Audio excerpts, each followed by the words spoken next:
It's the camera there.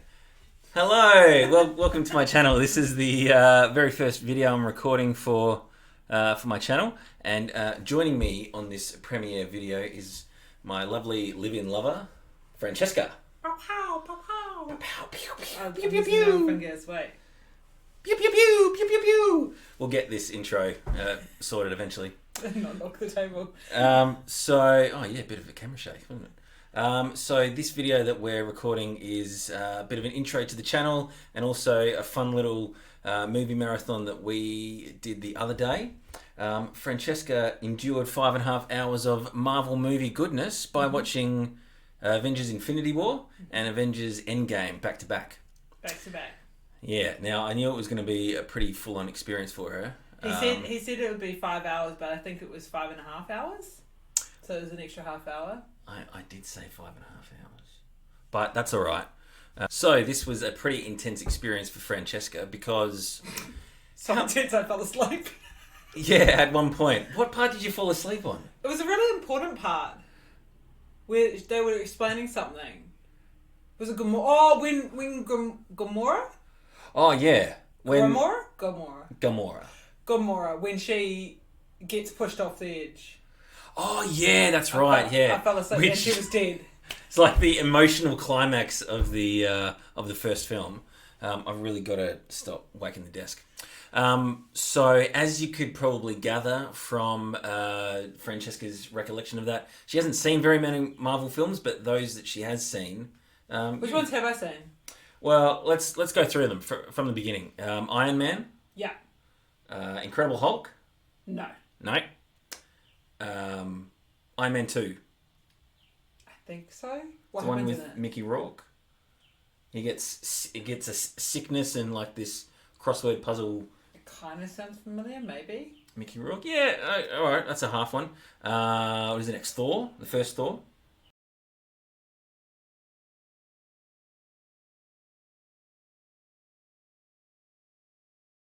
So just give your overall impressions of the film as almost a newbie. The first one. Well, just let's group them together as one big cinematic experience. Oh, but I liked the second one and not so much the first one. So Yeah. I liked the first one. I thought there were too many characters, so there was no character development. And it was good to watch them back to back because then I realised what I liked about Yeah. movies, which I hadn't really thought of before. Because that one really jumps around. The first one. Yeah, the first one. Yeah. That jumps around a lot. Yeah, it's like they're just like, oh, bam, new character, bam, new character, bam, new character. And then I'm like, where'd this dude come from?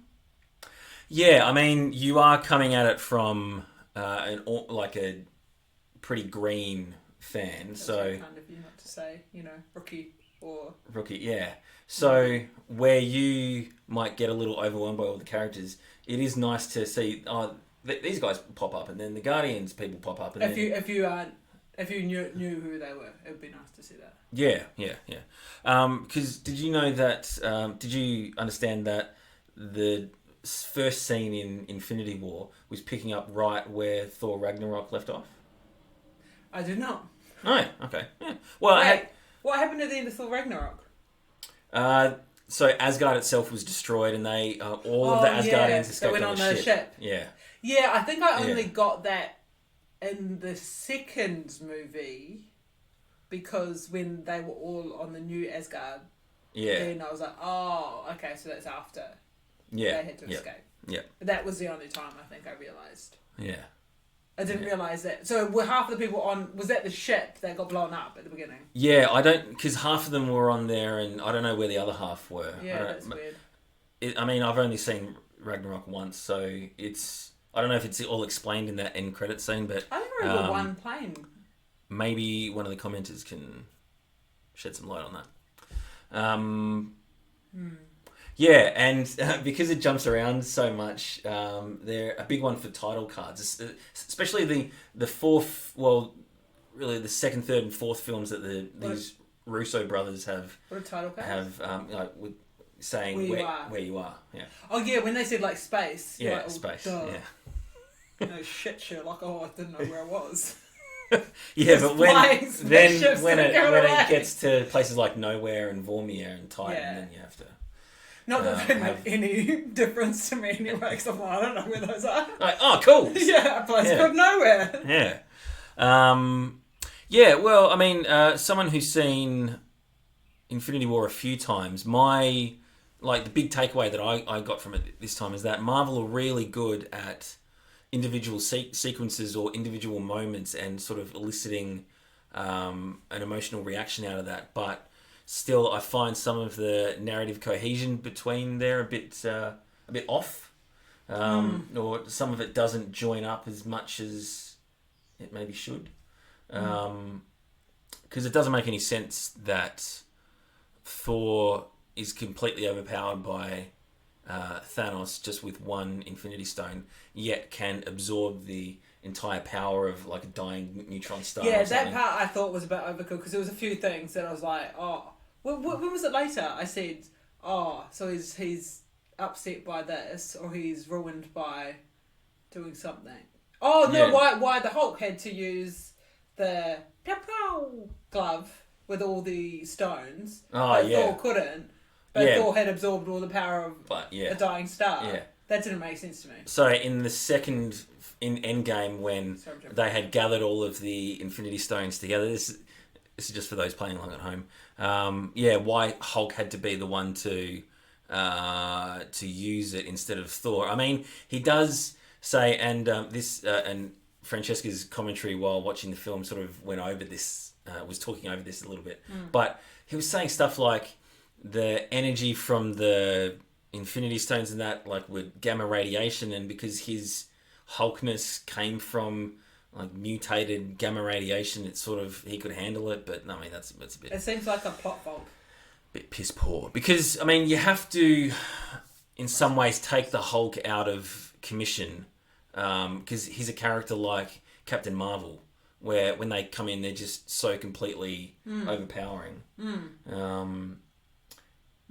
Yeah. But to me, like, the Hulk doesn't seem as, like, logically, just a big, strong person. You know, admittedly, he's, like, morphed or whatever. Would not be stronger than a god like Thor. Yeah, well, unless Thor's like Hercules, in which case you're like half mortal, and you have like. Well, yeah, there's been a great, I think, in these movies, leveling out of their power levels, because I mean, in the first Avengers film, Iron Man is pretty competitive in a fight with Thor, which I mean, it only lasted a few minutes, but you would have thought that Thor, being a god, could just swat him aside. But because Iron Man was a really, really popular character, they didn't want to. They gave him better technology. Yeah, they didn't want to neuter him in a fight against Thor. Yeah. But that neutron star sequence in Infinity War, I don't really like. But which one's that? That's the one with Peter Dinklage. Dinklage. Peter Dinklage as the giant dwarf person. Yeah. Props to Peter Dinklage for just lowering his voice, and must have been a really great payday for him, I think, because that must have been quite an easy role for him. But thing is, because correct me if I'm wrong, but I don't think Peter Dinklage is quite that tall, especially compared to the other actors. So he would have just been on a green screen stage. Yeah, that would have been hard. So that's growling. That's maybe all he would do, because he wouldn't have had anything else to work with. He's like, do it, Thor. Yeah, growling and having to do an English accent.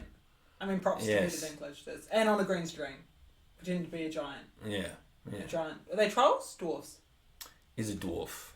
Yes. Like a giant dwarf. So props to Peter Dinklage. Yeah. So, which gets me to thinking, are they just a race amongst themselves, those dwarves, or are they part of like a larger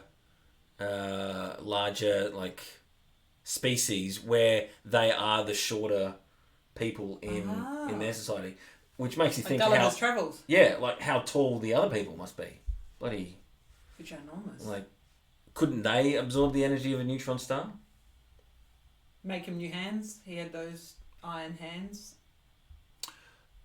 Yeah, well, yeah. Why would you do that? That's another question. Why would the baddie like, leave him. You know, he was supposed to be, because he allowed him in or whatever. So, you know, he gave him in, but then cut off his hands so that he couldn't make it. Oh, for anyone else. For anyone else, yeah. Just kill him then. Yeah, well, then you don't have that awesome sequence in Noda Valer, somewhere. I'll put the correct text right here.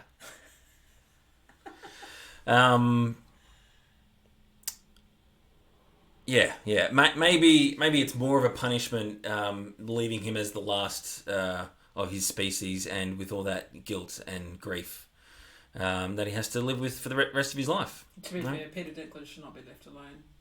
He's too good looking. Now, I've just thought of the big talking point out of watching these films.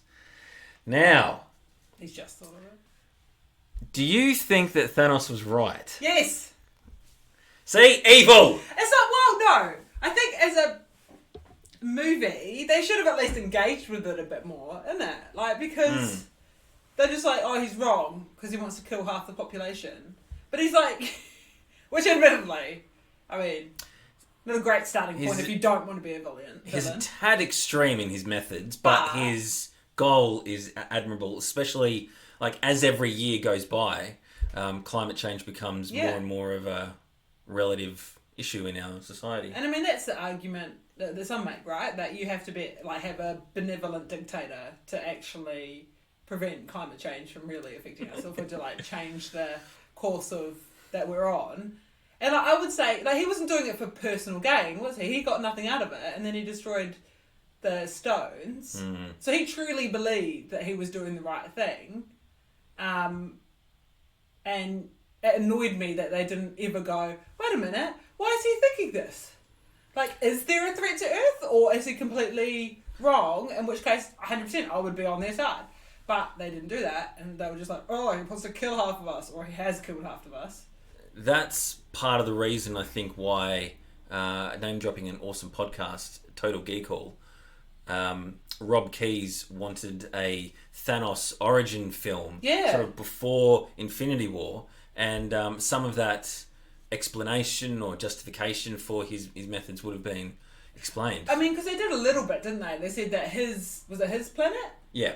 They, you know, lost their resources and things like that, and that it was needed in that situation. Yeah. So he was trying to prevent what had happened to his civilization from occurring across the universe. Yeah. Because it wasn't just Earth, was it? It was across the universe that he did it.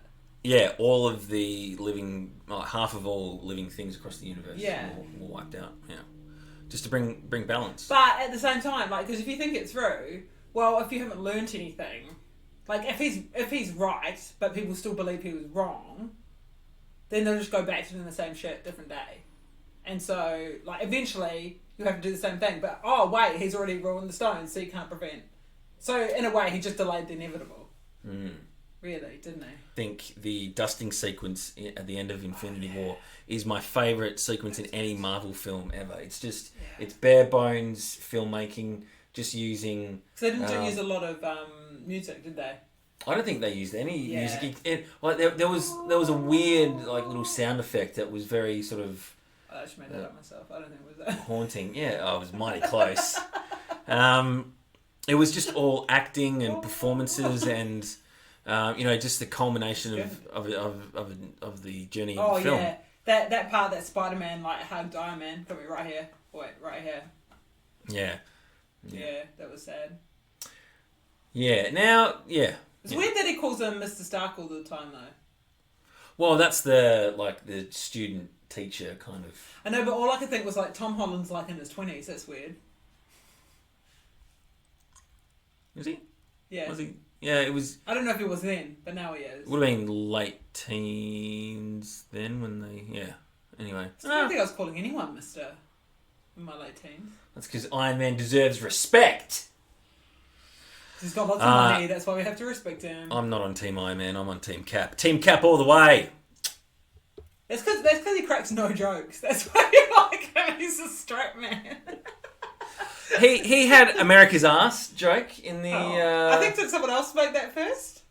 Yeah, but he delivered it really, really well. And his... One joke. Now... 5.5 hours, one joke. Now, in...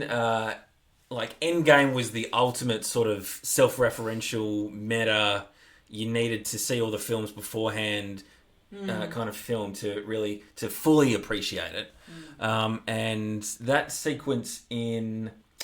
when they travelled back to 2012 and they were in Avengers Tower and Cap was going into the elevator to get the briefcase, that's an exact recreation of a scene in The Winter Soldier where he walks into that elevator. He doesn't know everyone else is a bad guy, and then he sort of figures it out and has a fight with all of them. And that's what everyone, I guess, was expecting to happen here, but he used his smarts. He used the Hail Hydra thing in this one, and that was an amazing moment in the theater. And then he has a cool fight. He beats off with himself, and then says the America's ass joke. So he's a charmer, and he's stoic, and he does what's right, no matter what the cost. Man, I'm sounding like Thanos now. Do you know? Speaking of Thanos, the other comment I made about him. When he's just chilling outside waiting for the glove to come to him. Yeah. It reminds me a lot. So back in the day, my sister was the president of Perth Couch Surfers. And we had a lot of I was living through at the time, and we had a lot of couch surfers staying over at our house and we go to the pub and all that sort of stuff. And he totally reminds me of couch surfers who believe that they have found the one way, and, you know... And or people who meditate and do a lot of yoga, which, you know, I'm not shitting on those people because I also am those people. But, like, you know, who then try and convince everyone around them, usually when they're drunk, that they have found the one single way. And the only way of, you know, communicating with them is if you agree. I once had a couch surfer tell me that the key to happiness in life was wearing hats.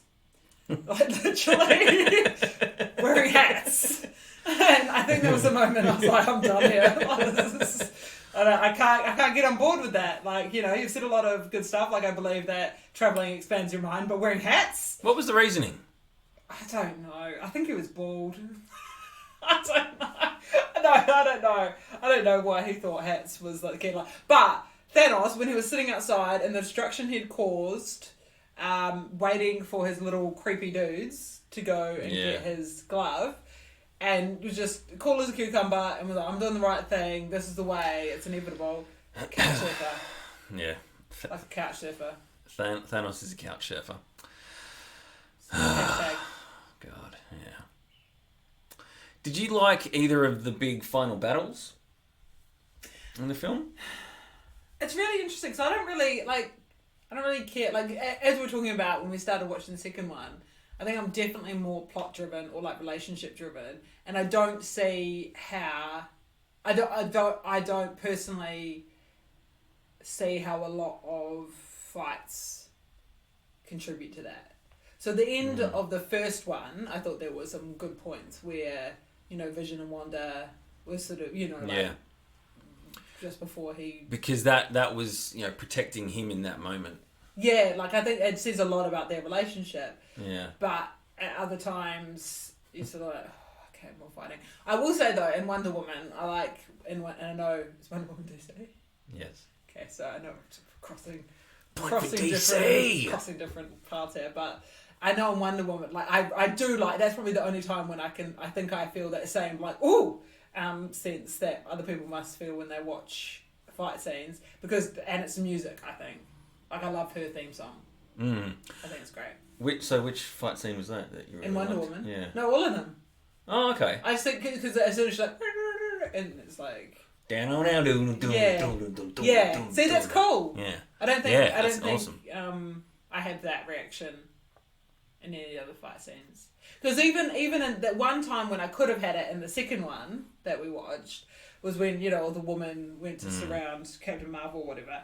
It didn't make sense because she's Captain Marvel and, like, she don't need a crew, you know, like, really. And also it's just like a bit forced. She's like, oh, okay, she's got like a whole group of like women around her, which I'm all about, but in that case you're like, it's not really needed, and it seemed really forced. And also you've got like humans protecting Captain Marvel, like yeah, you've got Okoye and Black Widow at the front. It's like, yeah. And you've got Captain Marvel there. Just think. It's like people running towards, like in World War One, just running across no man's land. You're like, you're done. Yeah. Might as well just stay in your trench. Keep it up. Keep it to like Captain Marvel. I love the first scene of Endgame as well, where it's Hawkeye and his family, and that's when they get dusted. I mean, for months that was semi-confirmed to be the opening scene in the film, so I was expecting it, but in the theatre I really, really loved it, and I still love it. Maybe that's why I like because it started that way, like really relationship-oriented. Yeah. Whereas how did the other one start? Oh, it was on dead. The ship. Yeah, see, like, nah. That was already chaos starting off. But it did shock you when Loki died. Yeah. I didn't think he was actually going to die. No. And that was a bit sad. But my problem is that I couldn't remember where they were in their relationship because it's been so long since I've watched any like Thor Loki interaction. So I was like, are they loving each other at the moment or are they like hating each other? I couldn't remember. Yeah, they just made up, I think, at the end of so I couldn't remember whether he was actually going to betray him. They were in a good place. Yeah, it's sad. And he died. That's sad. But his series came out last year. Loki's? Yeah. Is it played by what's his face? Yeah. Oh, I think it's set after he steals the Tesseract. I haven't watched it. How many episodes? 6 or 7. Oh, wow. We could watch it if you want. No. Yeah. What else do you want to talk about? You didn't bring your little notebook. I didn't bring my notebook. I had things that were confusing to me. Remember right at the beginning? Gamora. Oh, yeah. Why they sent Hulk back to Earth as opposed to the Tesseract? Yeah. What was that about? I thought, honestly, because I didn't see what they'd sent, I thought that with the beam of light, I thought he'd sent back. Yeah, but I mean, Hulk needed to send back the message that they were. Surely if the Tesseract turns up, someone would figure that out. Like, Doctor Strange would be like, wait a minute. Something's going wrong here. But it would also end the plot point, wouldn't it? But it also gives the reunion moment for Tony and the Hulk. For Tony Stark and Bruce Banner. Thank you. I didn't know who they were. Okay. Well, you're sort of looking blank stare. I don't know if that's... I was looking at the microphone. Yeah, because they hadn't seen each other for 3 years in the movie. Yeah, and that's all the stuff chronology. That I got confused because I was like, I don't know why this is so weighty. Like, did you see each other last week? Yeah, and like Bruce and Natasha as well. Because they sort of had a thing going. Yeah, that's what I was like. Do they have a thing, or are they just mates, or like I didn't have any of that background. So I think that's why I found that movie. Yeah, and it's all that shorthand that fans who have watched the whole series would really appreciate. But I think it's fair enough that these two films were the ones that didn't have to stop the movie and explain context for people's relationships and that because they've got enough fans. They don't care about me anymore. Yeah, and I'm not the target audience. They've got to enough be to fair, go I into. wouldn't pay money to go see those movies. So no.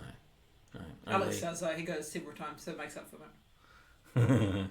Yeah. Now, the other thing was, you were asking why didn't they just, on Titan, when they were fighting Thanos, why didn't they just chop off his arm? Because Doctor Strange can make those little magic circles, glowy circles, and we see in the trailer for Multiverse of Madness that it can slice through a bus that's been thrown at him, so why couldn't they just slice through... Does anyone know?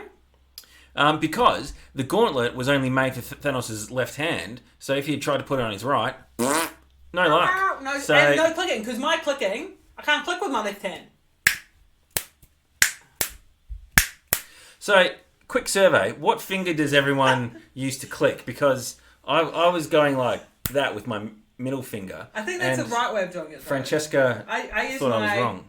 Fourth finger, and then the reason I use it though is because then I can get leverage from my other fingers to make it really loud. So Francesca's got a notebook, and what's the next question in there, babe? How does Thor's eye patch stay in place? I thought actually when it started again because I hadn't remembered what had happened in the movie immediately prior. I actually thought it was like a gruesome eye, like his eye had popped, like it was, you know how like when someone gets punched in the eye really badly. I thought it was just that it had like closed up and gone all black. Oh, big black eye. I didn't actually think it was an eye patch. Right. Partly because there was no like string or anything tying his eye patch in place. Ergo, I was like, how does that stay in place? Well, I mean, if you the God of Thunder, you just tell the eye patch to stay in place, and it does. Yeah. What? No, because you can't just. That's a cop out. That's like the smallest cop out in any of these comic book film logics, though. I mean, just because it looks cool, but I am glad that they replaced his eye. Oh, because you didn't want him just wandering around with an eye patch. Yeah, I just think he looks better with 2 eyes. 2 eyes instead of 1. Yeah. It would have ruined the aesthetic that is Chris Hemsworth. Yeah, you can convey more emotion and all that emotion that Chris Hemsworth conveys. I also have, why did Thanos choose now to act? Oh, yeah, this is a big one. So, if you're to believe the producers and the writers and the directors behind all the movies, pretty much all 22... Well, let's say everything from the Avengers, so like all 17 films from there have been part of Thanos' masterful plan. But he's really only shown up in Guardians of the Galaxy 1, an end credits scene to Avengers 2, and now these 2 Avengers films. Yeah. It's a bit weird. Maybe they had to wait till climate change got to a stage where people would feel like they were on board with Thanos, and there was a bit of like. Yeah, although I think that like wiping out half the people in the half the living beings in the universe was his plan in the comics, and that was back in the 80s or 90s. Yeah. I think. Also, can we just say like Thanos' retirement plan looks like a dream? Oh yeah. That'd be my dream, man. Gardening, living in a hut that. I mean, it looks like a pretty, temperate climate. Making a scarecrow out of your armour? Yeah, I could probably do without that. You could... Oh, that's right up your alley. A scarecrow? Yeah, well, that scarecrow in our garden made out of my armour. Yeah. Who's your favourite character? Captain America. Oh, yeah, you said that. My man. Chris Evans. Love you.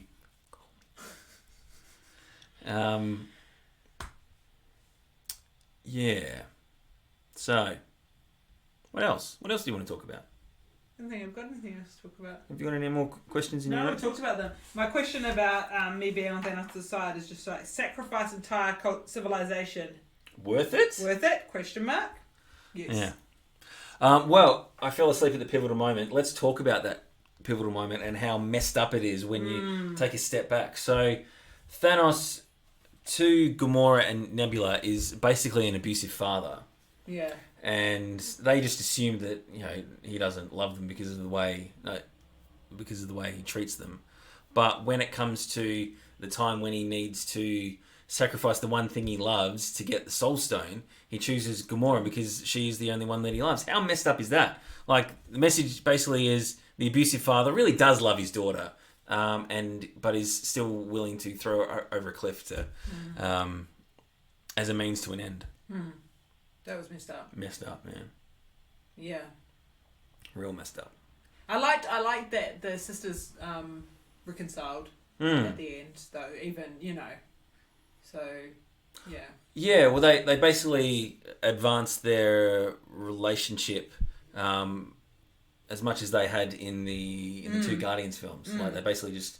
Yeah, rebuilt it again. Yeah. In a shorter amount of time, pretty much. Yeah. Because those were the 2014 versions of... Yeah. Were you following along with all the time jumps and everything? And Yeah. Yeah. No, I got it, basically. I mean, like, I think it was... Yeah, I didn't really know... Like, when they went to get the one that the person before Doctor Strange had... So Tilda Swinton. Yeah, Tilda Swinton. Yeah, the ancient one. Yeah, the ancient one. That one, I was like, oh, like I didn't know who she was at first, but then I'm like, oh, that makes sense. Yeah. So, yeah, no, I followed along generally. Yeah. I don't try to think too much into like time travel though, because then I get confused. Like my brain gets sore about like, okay, but if they did this, then what is the repercussions of that? I like how they explained, like it's all very neat, and I sort of question it. But if you just went back, when they raised the question, if you just went back and killed Thanos, like when it was a baby or whatever, and they were saying, but that would be in our future, not in So the splitting of realities and making new realities. Which I guess is what, do they build on that with the Spider-Man? Like, are those different realities? Where, they're... Tobey Maguire and... They're like just alternate universes. They're not different timelines. It's... No, but a different reality. So like, how Tilda Swinton was saying, if you take away the stone at that point, and then it splits off into different reality. If you don't bring it back at the exact same point, then it splits off into different realities. Yeah, I'm not sure if that just makes a different timeline for that universe, or it actually makes an alternate version of that universe. Oh, you're saying they're like not in the same place, even? They're not in the same city. They're in a different universe. Tobey Maguire and Andrew... Yeah. They're in a completely different universe. This is what I'm not thinking about time. It just really hurts my head. It'll be so cool to watch No Way Home with you now. Just to see you get more and more confused and more sort of... Exasperated? Well, sort of... not apathetic, but not engaging with the fan favourite sort of nudges that the film makes. Because that's full of them, and that like goes really, really deep. Because...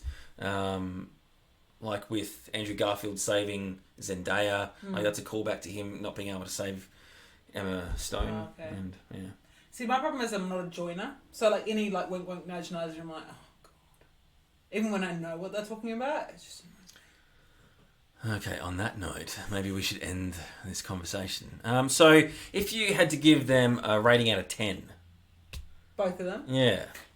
I mean, I fell asleep at the first one. Yeah, so it's out of 5? 4? Yeah, I'd say that was a 5. It wasn't the worst thing I've ever watched in my life, so probably like 5. I don't know what the worst thing I've ever watched in my life is, but I'll think about that. And the other one, I reckon like an 8 maybe? Yeah. I enjoyed that one. Yep. Yeah, that was cool. That's good. Alright, so that's the first video of this channel. Hopefully you guys enjoyed this discussion, and we'll stick around for some more. Stay tuned. Please click subscribe and turn on notifications. I think there's a bell or something that you have to ring to get notified. I don't know. YouTube acts really weird. Thanks. See ya. Bye.